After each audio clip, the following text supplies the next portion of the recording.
ನೋಡಿ, ಇವತ್ತು ಮಾನ್ಯ ಶಿವರಾಜ್ ಸಿಂಗ್ ಚೌಹಾಣ್ ಅವರು ಸಭೆಯನ್ನು ನಡೆಸಿದ್ದಾರೆ.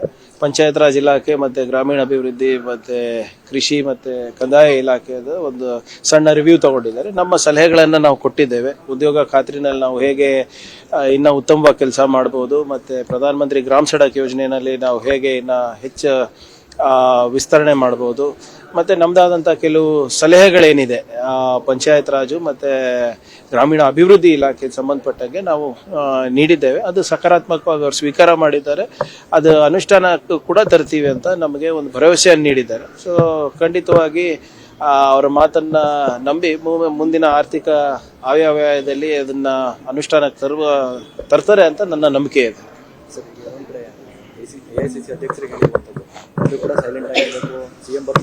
ನೋಡಿ, ಎಐಸಿಸಿ ಅಧ್ಯಕ್ಷರಿರ್ಬೋದು, ಮಾನ್ಯ ಮುಖ್ಯಮಂತ್ರಿಗಳಿರ್ಬೋದು, ಉಪಮುಖ್ಯಮಂತ್ರಿಗಳಿರ್ಬೋದು, ಬಹಳ ಸ್ಪಷ್ಟವಾಗಿ ಏನೇ ಬದಲಾವಣೆ ಇರ್ಬೋದು, ಏನೇ ಮುಂದಿನ ನೀಲಿನಕ್ಷೆ ಇರ್ಬೋದು ಪಕ್ಷಕ್ಕೆ, ಅದು ಹೈಕಮಾಂಡ್ ಹಾಕುತ್ತೆ, ಅದ್ರ ಪ್ರಕಾರ ನಡ್ಕೋಬೇಕು ಅಂದ್ಬಿಟ್ಟು ಬಹಳ ಸ್ಪಷ್ಟವಾಗಿ ಇಬ್ರು ಹೇಳಿದ್ದಾರೆ.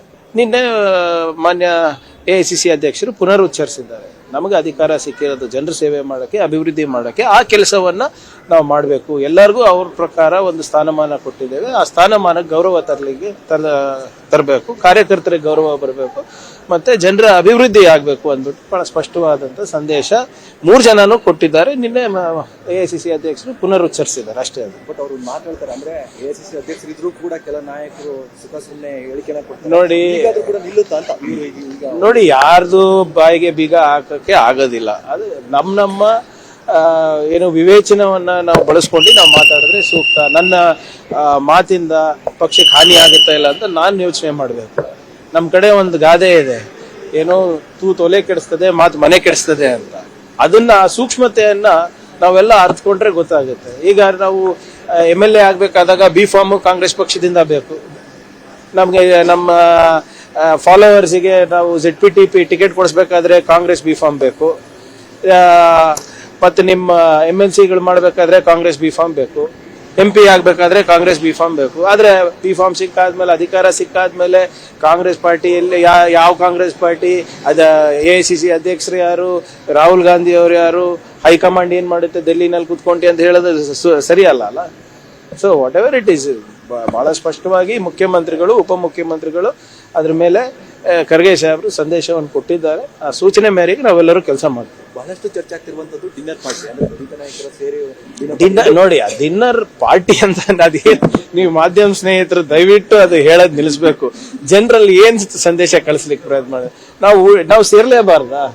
ನೀವ್ ಹೆಂಗ್ ಹೇಳ್ತಾ ಇದೀರ ಅಂದ್ರೆ ಅದು ಪದ ಬಳಕೆ ಏನಿದೆ ಅದರಿಂದಾನೇ ಅರ್ಧ ಸಮಸ್ಯೆ ಆಗೋದು.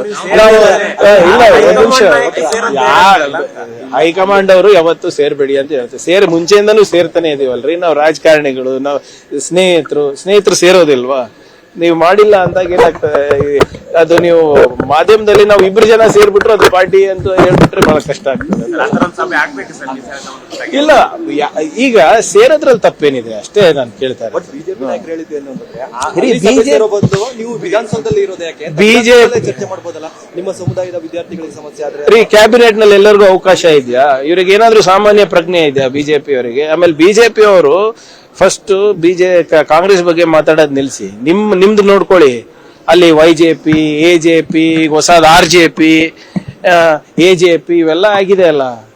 ಅವರು ಹೇಳ್ತಾರೆ ಸಂಕ್ರಾಂತಿ ಆದ್ಮೇಲೆ ನೀವು ಇರಲಿಲ್ಲ, ಫೆಬ್ರವರಿ ಕೊನೆ ಅಷ್ಟರಲ್ಲಿ ವಿಜೇಂದ್ರ ಅವ್ರು ಚೇಂಜ್ ಆಗ್ತಾರಂತ ಅವ್ರು ಅಧಿಕೃತವಾಗಿ ಹೇಳಿಕೆ ಕೊಡ್ತಾ ಇದಾರಲ್ಲ, ನಾವಲ್ಲ ಅಲ್ಲ. ಇಲ್ಲಿ ನಮ್ದು ಸಮಸ್ಯೆ ಏನಪ್ಪಾ, ನಾವೇನ್ ಹೇಳ್ತಾ ಇದೀವಿ, ಒಂದು ಫುಲ್ ಟೈಮ್ ಇದು ಇದ್ರೆ ಪಕ್ಷವನ್ನ ಯಾವ ರೀತಿ ಸಕ್ರಿಯಗೊಳಿಸ್ಬೇಕು ಅಂತ ಇಲ್ಲಿ ಚರ್ಚೆ. ಅಲ್ಲಿ ಪಕ್ಷವನ್ನ ಯಾವ ರೀತಿ ನಾಶ ಮಾಡ್ಬೇಕು, ಯಾರ ನಾಯಕತ್ವದಲ್ಲಿ ನಾಶ ಮಾಡ್ಬೇಕಂತ ಅಲ್ಲಿ ಚರ್ಚೆ ನಡೀತಾ ಇದೆ. ಅದ್ರ ಮೇಲೆ ಗಮನ ಕೊಡಿ. ನಮ್ದ್ರಲ್ಲಿ ಯಾವುದೇ ಸಮಸ್ಯೆ ಇಲ್ಲ, ಗೊಂದಲ ಇಲ್ಲ.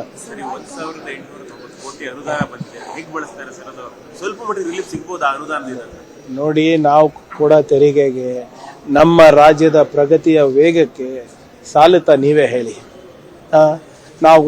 ನಾವು ಕೇಂದ್ರಕ್ಕೆ ಕೊಡ್ತಾ ಇರೋದೆಷ್ಟು, ನಮ್ಗೆ ಸಿಗ್ತಾ ಇರೋದೆಷ್ಟು?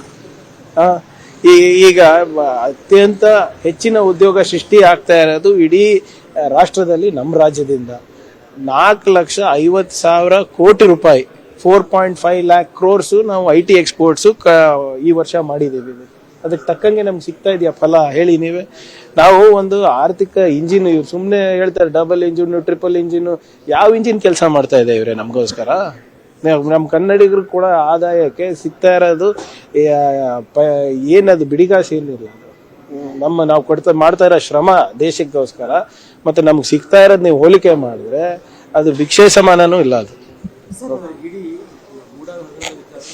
IT ED ಎಲ್ಲಾನು ಸರ್ ನಾವು ಇನ್ವೆಸ್ಟಿಗೇಷನ್ ಮಾಡಿ ಅಂತಾನೆ ಹೇಳಿರೋದಲ್ವಾ. ನಮ್ದು ಇದಷ್ಟೇ ಅಲ್ಲ, ಕಳೆದ 10-15 ವರ್ಷದಿಂದ ಏನ್ ನಡೀತಾ ಇದೆ ಎಲ್ಲ ಅರ್ಬನ್ ಡೆವಲಪ್ಮೆಂಟ್ ಅಥಾರಿಟಿನಲ್ಲೂ ನೋಡಿ ಅಂತ ಹೇಳ್ತಾ ಇರೋದು. ನಾನು ಈಗಲೂ ಹೇಳ್ತಾ ಇದ್ದೀನಿ ನೋಡಿ, ಬಿಜೆಪಿಯವರು ಮೂಡಾದ ಎಷ್ಟು ಆಳಕ್ಕೆ ಹೋಗ್ತಾರೆ, ಕಿಯಾನಿಕ್ಸ್ದು ಎಷ್ಟು ಆಳಕ್ಕೆ ಹೋಗ್ತಾರೆ, ನಮ್ಮ ಬೇರೆ ಪ್ರಕರಣಗಳಲ್ಲಿ ಎಷ್ಟು ಆಳಕ್ಕೆ ಹೋಗ್ತಾರೆ, ಅವರಿಗೆ ಅವಮಾನ ಆಗುತ್ತೆ, ಅವರೇ ಮೂಗು ಕುಯ್ಕೋತಾರೆ, ಅವರಿಗೆ ಮುಖಭಂಗ ಆಗುತ್ತೆ. ಏನಾಯ್ತಪ್ಪ ಮೊನ್ನೆ ಕಿಯಾನಿಕ್ಸ್ ಹಗರಣ ತೆಗ್ದಿದ್ರಲ್ಲ ನೋಡಿ. What ever is happened is happened as per law ಅಲ್ಲ. ಏನಾದ್ರೂ ಇಲ್ಲಿಗಲ್ ಆಗಿದ್ರೆ ಅವರು ಮೆಂಬರ್ಸ್ ಇದ್ರಲ್ಲ, ಇವರೇ ಬಿಜೆಪಿ ಅವ್ರ ಮೆಂಬರ್ಸ್ ಇದ್ರು, JDS ಅವ್ರ ಮೆಂಬರ್ಸ್ ಇದ್ರು. ಅವ್ರ ಕಾಲದಲ್ಲಿ ಏನಾಗಿದೆ, ನಮ್ಮ ಕಾಲದಲ್ಲಿ ಏನಾಗಿದೆ ಪಬ್ಲಿಕ್ ಗೊತ್ತಾಗ್ಲಿ. ಮಾನ್ಯ ಮುಖ್ಯಮಂತ್ರಿಗಳು ಹೇಳಿದಾರಲ್ಲ, ಅದನ್ನ ಯಾವುದೇ ತನಿಖೆಗೆ ನಾವು ಅಡ್ಡಿಪಡಿಸಲ್ಲ, ಯಾವುದೇ ತನಿಖೆಗೆ ನಾವು ಹೆದರಂತ ಇಲ್ಲ. CBI, IT, ED, ಗವರ್ನರ್ ಕಚೇರಿ ಯಾರಿಗಾನ ಕರೆಸಿ, ನೋ ಪ್ರಾಬ್ಲಮ್. ಅನುದಾನ ಕೊಟ್ಟಿದ್ದಾರೆ ಸರ್ 1,189 ಕ್ಷೇತ್ರಕ್ಕೆ. ಅದು ಹೆಂಗ್ ಖರ್ಚಾಗುತ್ತೆ ರಿಲೀಫ್ ಸಿಗ್ಬೋದು ಸರ್? ನೋಡಿ, ಈಗಾಗಲೇ ಪ್ರಗತಿ ಪಥ ಅಂದ್ಬಿಟ್ಟು ಯೋಜನೆ ಈಗ 1 ತಿಂಗಳಲ್ಲಿ ಜಾರಿಗಾಗುತ್ತೆ. ಮತ್ತೆ ಕಲ್ಯಾಣ ಪಥ ಅಂದ್ಬಿಟ್ಟು ಕೂಡ ನಾವು ಮಾಡಿದೀವಿ. ಸುಮಾರು 9,000 ಕಿಲೋಮೀಟರ್ ಏನು ಗ್ರಾಮೀಣ ರಸ್ತೆಗಳಿಗೆ ನಾವು ಕೊಟ್ಟಿದ್ದೇವೆ. ಆದ್ರೆ ಹೊಲಕ್ಕೆ ಹೋಗೋ ದಾರಿಗಳಿರ್ಬೋದು ಅಥವಾ ಇಂಟರ್ನಲ್ ವಿಲೇಜ್ ರೋಡ್ಸ್ ಅಂತ ನಾವೇನ್ ಹೇಳ್ತೀವಿ, ಅದಕ್ಕೆ ಅನುದಾನ ಮೊನ್ನೆ ಬಿಡುಗಡೆ ಆಗಿದೆ. ಬಹಳ ಸ್ಪಷ್ಟವಾಗಿ ಮಳೆ ಹಾನಿ ಇಂದ ಆದಂತ ರಸ್ತೆಗಳಿಗಿರ್ಬೋದು ಅಥವಾ ಹೊಸ ಏನು ಇಂಟರ್ನಲ್ ರೋಡ್ಸ್ ಡ್ರೈನ್ಸಿಗೆ ಇದು 10 ಕೋಟಿ ಪ್ರತಿಯೊಂದು ಕ್ಷೇತ್ರಕ್ಕೆ ಕೊಟ್ಟಿದ್ದಾರೆ. ಆಪೋಸಿಷನ್ ಅವರು ದುಡ್ಡಿಲ್ಲ ಅಂತ ಸುಮ್ಮನೆ ಅಪಪ್ರಚಾರ ಮಾಡ್ತಾ ಇದ್ದಾರೆ. ಇವತ್ತು ದುಡ್ಡಿಲ್ಲ ಅಂದ್ರೆ ಅವರಿಗೆ 10 ಕೋಟಿ ಬೇಕು, ವಾಪಸ್ ಕೊಟ್ಬಿಡ್ಲಿ. ಗ್ಯಾರಂಟಿನೂ ಬೇಕು ಅವರಿಗೆ, ಈ ದುಡ್ಡು ಬೇಕು ಅವರಿಗೆ, ಮತ್ತೆ ಅಭಿವೃದ್ಧಿ ಆಗ್ತಾ ಇಲ್ಲ ಅಂತಾನೂ ಕೂಡ ಅವರೇ ಚೀರಾಡ್ತಾರೆ.